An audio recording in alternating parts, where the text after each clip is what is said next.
the heart of this nation, under skies so blue, there's a spirit that's stirring, values strong and true. From the mountains to the prairies, from the cities to the sea, we stand for liberty, for faith and family. We're diving deep into the heart of what we believe. Welcome back, everybody, to The Deep Dive. All right, so today we're diving into some pretty interesting stuff. It's a hot topic for sure. The intersection of education and politics. You shared two articles with us, one from the Conservative City Journal, published by the Manhattan Institute, which is a think tank that focuses on urban policy, and another one from the right-leaning Independent Sentinel. Both articles seem to be asking, whether federally funded education research is being used to push certain agendas in our schools. Are we about to uncover some huge conspiracy theory here? I don't know. It's not quite a conspiracy theory, but the articles definitely raise some, thought-provoking questions about how political ideologies might be shaping American education. Okay, so the City Journal piece jumps right in. It claims that federally funded education research has basically become a Trojan horse for progressive agendas. It even points to the Trump administration's 2025 move to cut almost $900 million in the Department of Education research budget as evidence. So thinking there. The author, Neetu Arnold. She argues that the Institute of Education Sciences, or IES, has strayed from its original mission. The IES is basically the research arm of the Department of Education. Okay. And it's supposed to be all about, funding objective, rigorous studies that are, aimed at improving education. But Arnold claims that under the Biden administration, the IES has shifted its focus, and now it's using taxpayer dollars to promote progressive policies. So it's not just about cutting funding. It's also about questioning how that funding is being used. The article really zeroes in on the regional education laboratories, also known as RELs. Now, I'm guessing most people, myself included, are not familiar with RELs. Can you break it down for us? What are they and why are they at the center of this whole controversy? Sure. The REL program was actually created way back in the 1960s, and the goal was to bridge the gap between research and practice. So the idea was to have these regional labs that would study effective educational practices and then share their findings with schools in their area. It was supposed to be a way to make sure that, the latest research was actually making it into classrooms and benefiting students. Okay, so good idea in theory.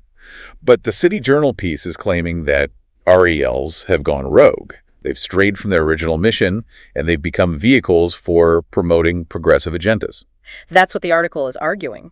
Arnold contends that the RELs are no longer focused on rigorous objective research, and instead they've become wasteful. They're prone to promoting fads, and all while pushing a specific political ideology. Okay, and she offers some pretty specific examples to back that up, right? She does, yes, and some of them are pretty striking, even raising questions about, unintended consequences. Okay, let's get into those. The first example that caught my eye involves REL Mid-Atlantic. They were promoting racial preferences in teacher hiring in New Jersey. I'm intrigued. Tell me more. So the article highlights how this REL, they developed training sessions for state leaders on culturally responsive hiring practices.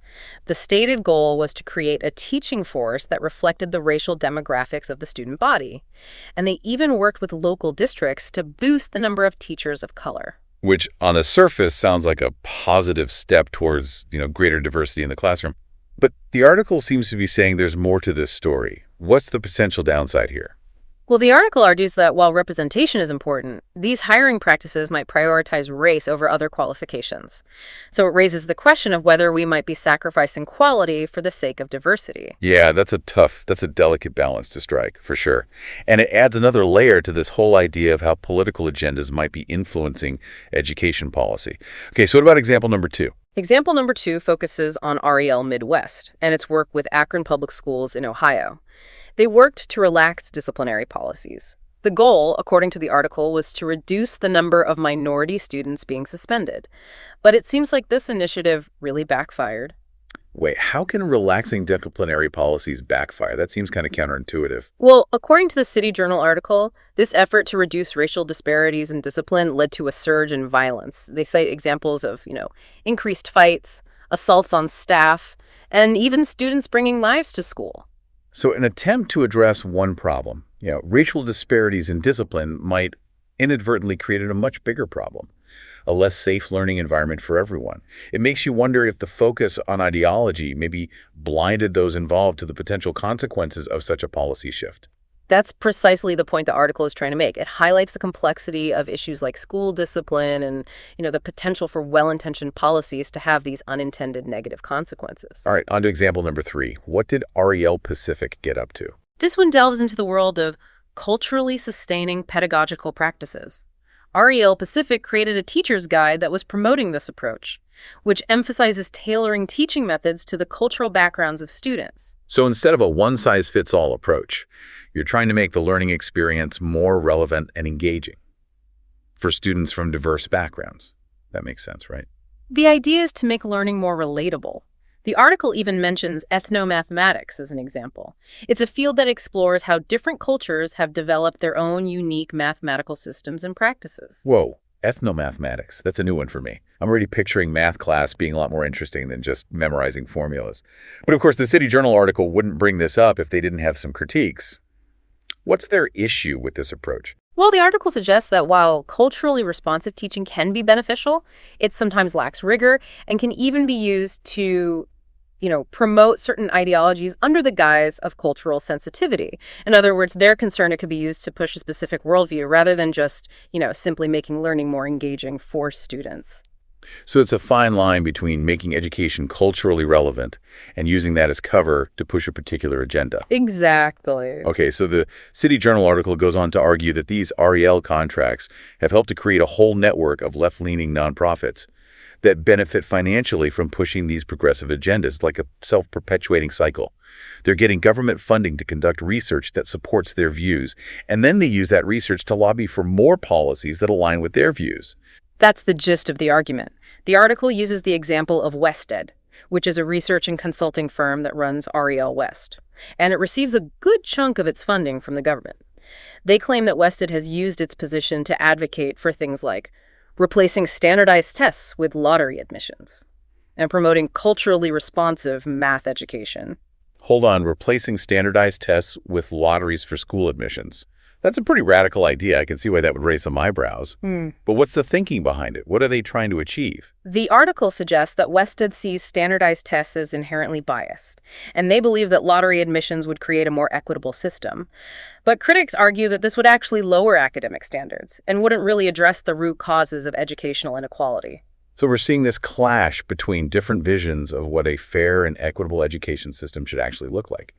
And at the heart of it is this question of whether federally funded research is being used to push a particular agenda, or whether it's genuinely trying to find solutions to complex problems. That's the million-dollar question, isn't it? And it's a question that we need to be asking ourselves as we evaluate the research that's being produced and the policies that are being implemented in our schools. Well, so far the City Journal article is painting a pretty stark picture. It's making me wonder if this alleged politicization of education research is limited to just K through 12, or if it extends to higher education as well. That's a great question, and it's one that our second article from the Independent Sentinel tackles head-on. This article takes us into the world of college campuses, where the stakes are arguably even higher. And it all revolves around a pretty controversial incident involving a college student named Caleb O'Neill and his professor Olga Cox, right? Yes.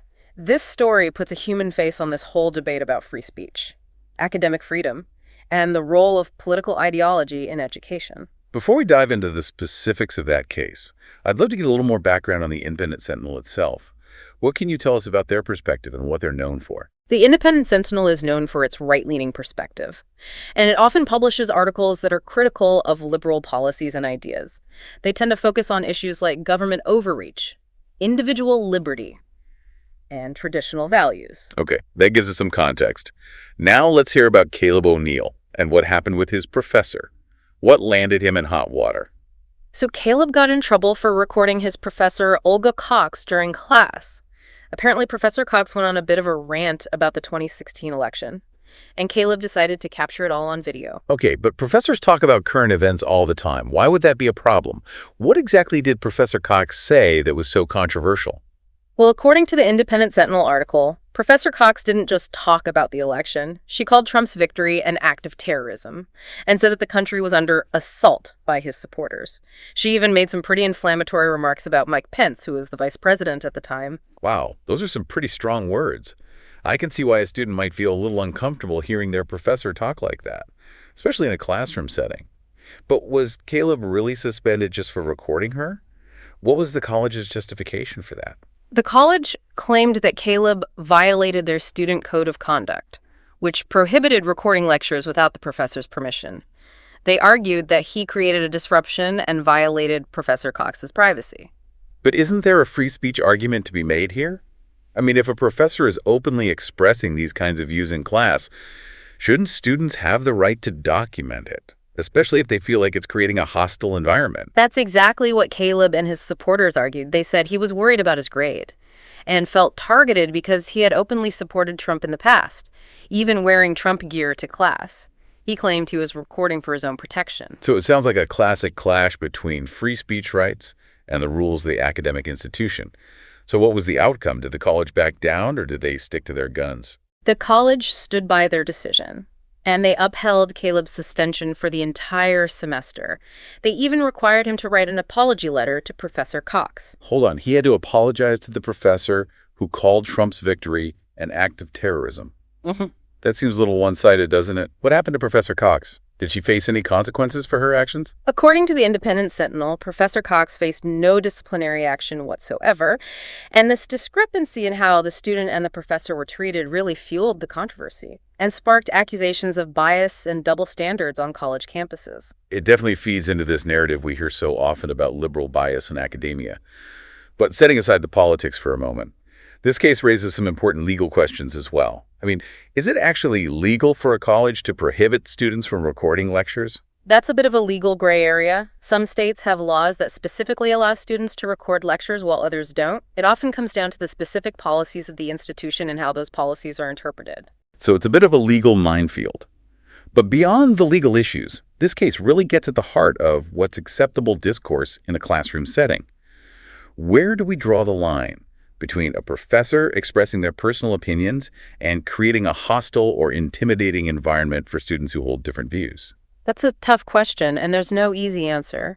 I think it requires a nuanced understanding of the power dynamics that are at play in a classroom. Professors have a certain level of authority, and their words carry weight. Students, on the other hand, are often in a vulnerable position, especially when it comes to their grades. So even if a professor isn't explicitly threatening a student's grade, the student might still feel pressured to conform to the professor's views, especially if those views are expressed with such strong conviction. Exactly. It creates a chilling effect on open dialogue, and it can make students hesitant to share their own perspectives, especially if they know that those perspectives differ from the professor's. If we step back and look at both of these articles together, do you see any connections between the concerns that were raised in the City Journal piece about K-12 education and what we're seeing play out on college campuses in the Independent Sentinel article? Absolutely. While the contexts are different, both articles point to this concern that certain viewpoints are being privileged within the education system, while others are being silenced or marginalized. So the City Journal article argues that progressive agendas are being promoted through federally funded research and training programs, while the Independent Sentinel article suggests that those same progressive ideologies are creating a stifling atmosphere on college campuses, where conservative students feel like they can't express their views without fear of reprisal. That's a pretty accurate summary. Both articles seem to be arguing that there's an ideological imbalance within education that's creating a hostile environment for those who hold dissenting views. And they both point to specific examples to support their claims, whether it's RELs promoting racially charged hiring practices, or a college professor calling a presidential election an act of terrorism. Exactly. And while the specifics of each case may differ, the underlying concern is the same, that the education system is no longer a neutral space for the free exchange of ideas, but rather a battleground for competing ideologies. That's a pretty bleak assessment, but is it really that dire? Are we really at a point where certain viewpoints are being systematically excluded from the educational arena? I think that's a question that deserves serious consideration, and it's important to note that both of the sources that we're looking at today come from a particular perspective, a conservative perspective that's critical of what they see as a dominant liberal ideology in education. So while their arguments might resonate with some people, it's important to remember that they're presenting one side of a very complex and multifaceted story. Precisely. It would be helpful to look at research and reporting from sources that offer different perspectives on these issues to get a more complete picture. That's always a good reminder. We should strive to be critical consumers of information, especially when it comes to emotionally charged issues like politics and education. But even if we acknowledge that these articles present a particular perspective, they still raise some valid concerns about the potential for ideology to influence education, both in terms of research and practice. I agree, and I think one of the most important questions we need to be asking ourselves is, what are the consequences of this perceived ideological imbalance? Does it actually harm students, and if so, how? That's a big question. Where do we even begin to unpack that? Well, I think one of the most obvious concerns is that it can create a chilling effect on free speech and open inquiry. If students feel like they can't express their views without fear of being ridiculed or ostracized or even penalized, then the classroom ceases to be a space for genuine learning and growth. It becomes more about indoctrination than education. Exactly, and that goes against the very principles upon which our education system was founded. Another concern that comes to mind is the potential for bias to creep into research and curriculum development. I mean, if the people who are conducting research or designing curriculum have a particular ideological agenda, then that agenda is likely to be reflected in their work, even if it's subtle or unintentional. That's a valid point. It raises questions about the objectivity of the research and the neutrality of educational materials. Are they genuinely trying to present a balanced and unbiased view of different perspectives, or are they subtly pushing a particular worldview? And even if there's no malicious intent, unconscious biases can still shape the way we interpret data, or design research studies, or present information. It's a pervasive problem that we need to be constantly vigilant about. Absolutely. And I think this is where critical thinking skills become so crucial.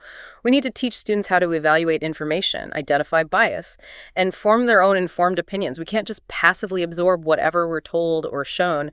We need to engage with the material actively and critically. It's about empowering students to be independent thinkers, not just parrots of a particular ideology. Precisely.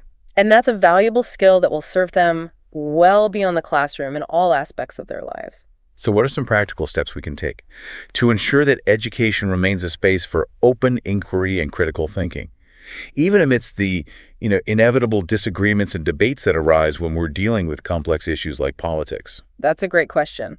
And I think it requires a multi-pronged approach. First and foremost, we need to promote a culture of respect and civil discourse, where different viewpoints are valued and heard. That sounds good in theory. Yeah. But how do we actually put that into practice? It seems like our society is becoming increasingly polarized, and people are less willing to listen to those who disagree with them. It's definitely a challenge, but I think it starts with modeling that behavior ourselves as educators, as parents, as citizens. We need to demonstrate a willingness to engage in thoughtful and respectful dialogue with those who hold different views. We need to show our students that it's possible to disagree without being disagreeable. That's a powerful message. But it can't just be about individual behavior. Don't we also need to think about systemic changes, like reforming the way we fund research or train teachers? Absolutely. We need to ensure that research funding is allocated in a way that supports a diversity of perspectives, and that teacher training programs equip educators with the skills they need to facilitate open and inclusive classroom discussions. So it's about creating a system that encourages critical thinking and civil discourse at all levels of education, from the way research is conducted to the way classrooms are managed. Exactly.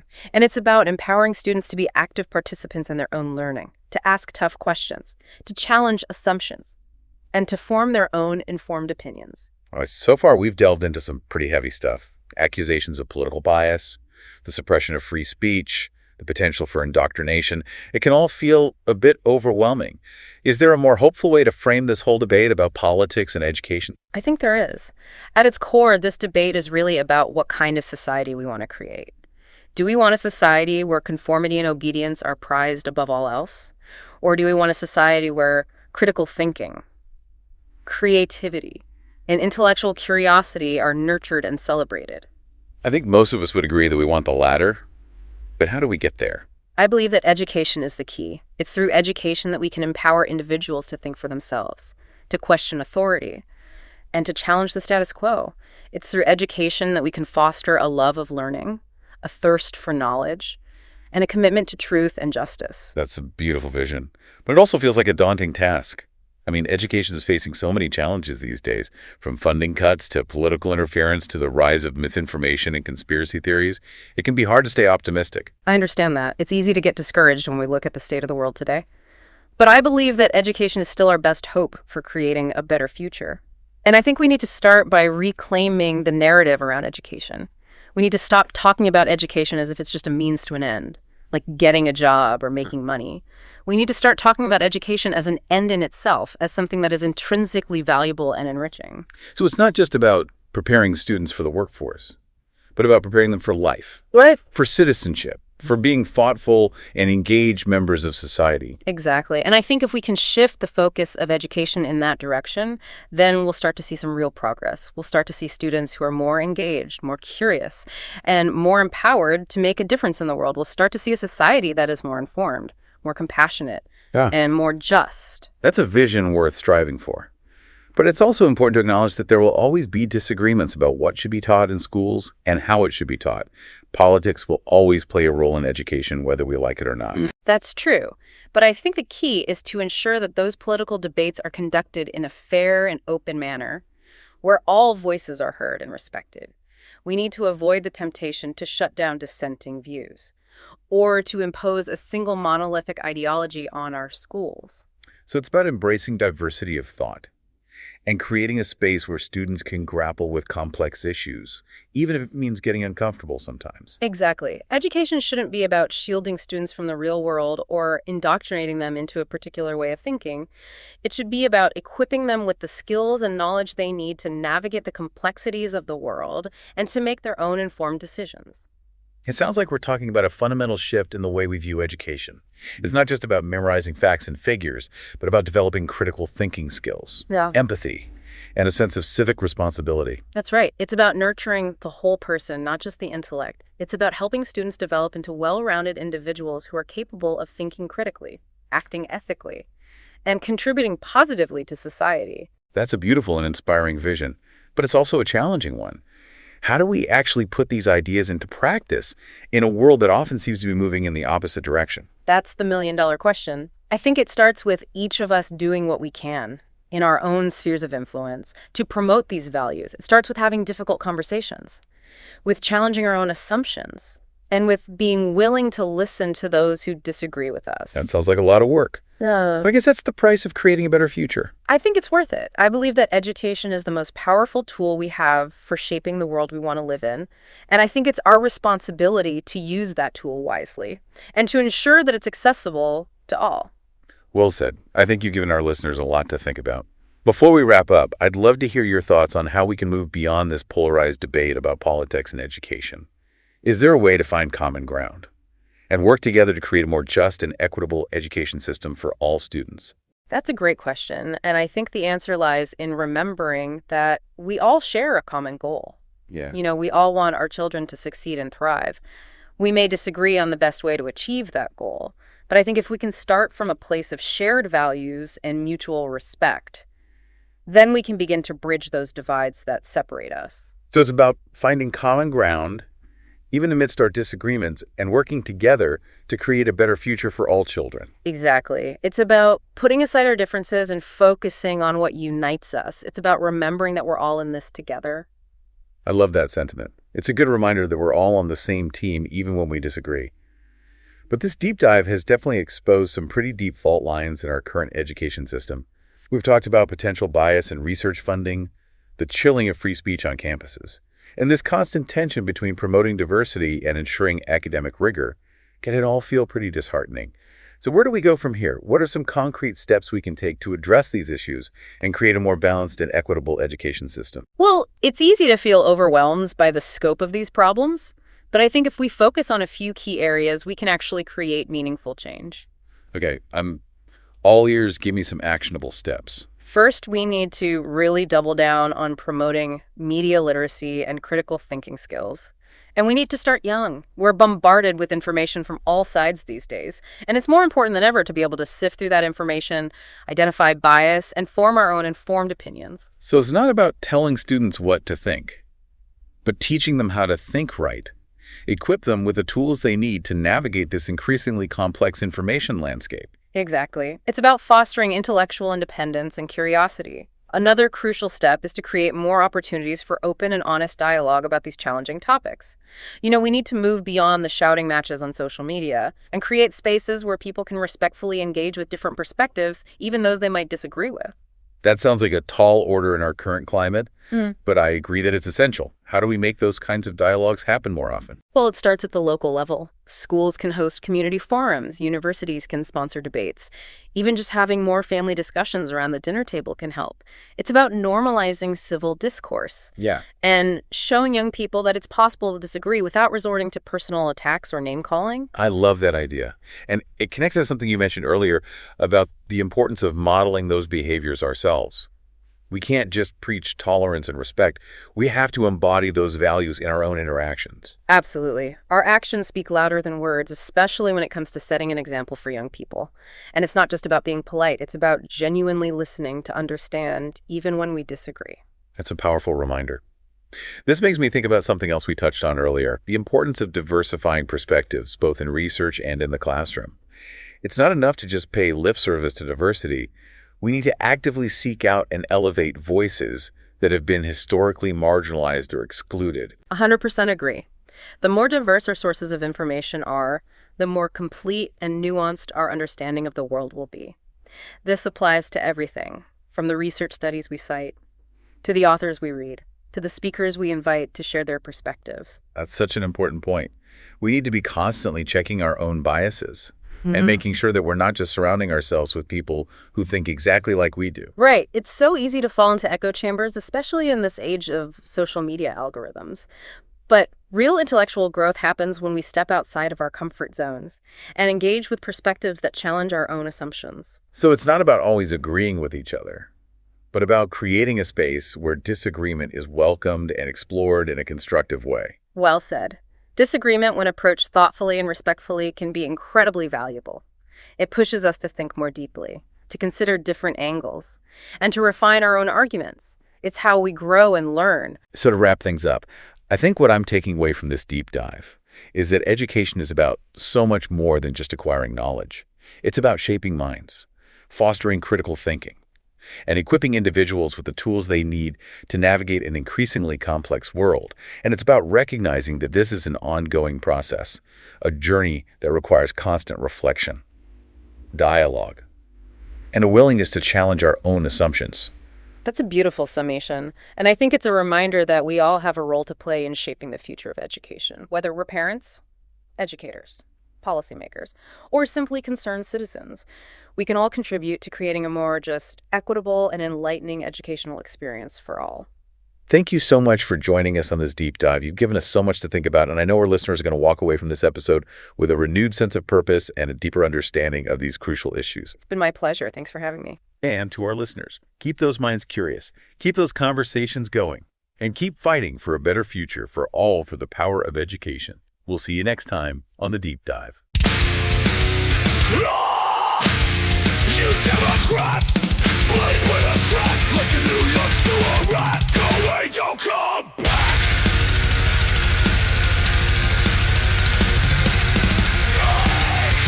Go away, don't come back. Savage, policies destructive. Deep Dive Podcast Show. Let's dive in. On the heart of this nation, under skies so blue, there's a spirit that's stirring values strong and true. From the mountains to the prairies, from the cities to the sea, we stand for liberty, for faith and family. We're diving deep